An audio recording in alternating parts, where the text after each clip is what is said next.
Starting October 10th, over 700 companies will be vying for attention from the military leaders at the Association of the United States Army Exposition. This year's event is expected to draw 30,000 people. Retired Brigadier General Jack Haley is the Vice President of Membership and Meetings for the association. Jack, welcome to the program. Thanks a lot, Mimi. So this year's conference theme is Building the Army of 2030. That's Obviously, a lot goes into that. What would you say is the most important element? Well, the Army focuses really along three lines of effort: readiness, modernization, and people. And so the efforts to build the Army of 2030 is along those three lines. But really in the modernization level is where you'll see a lot of exhibitors at the annual meeting where they are showing their latest technology. But you'll also see it in some of the contemporary military forums. The subjects of those are along those and how the Army is going to get to the Army of 2030. So what's going to be new this year at AUSA?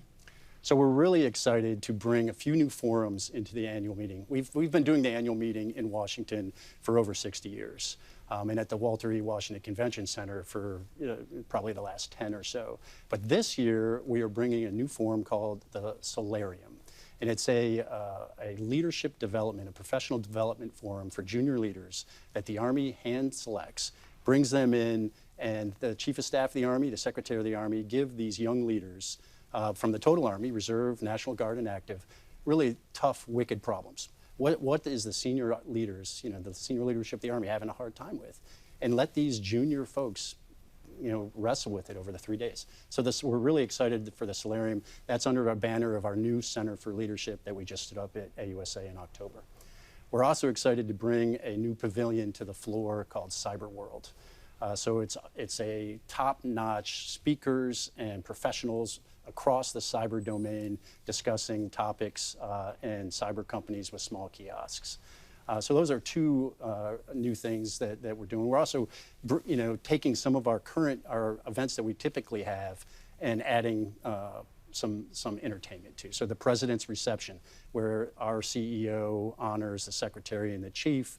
We're bringing in a group called the Washington Tattoo for musical performances at the President's Reception.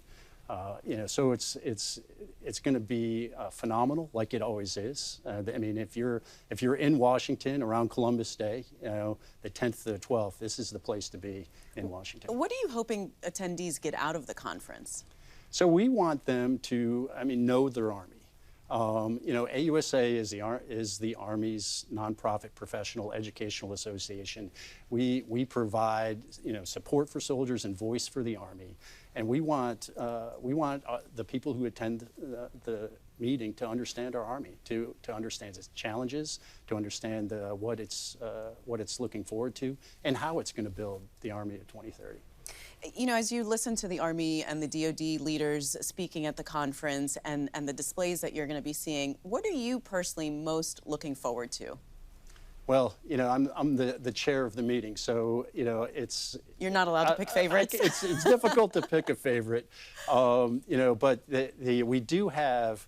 I particularly enjoy the opening ceremony.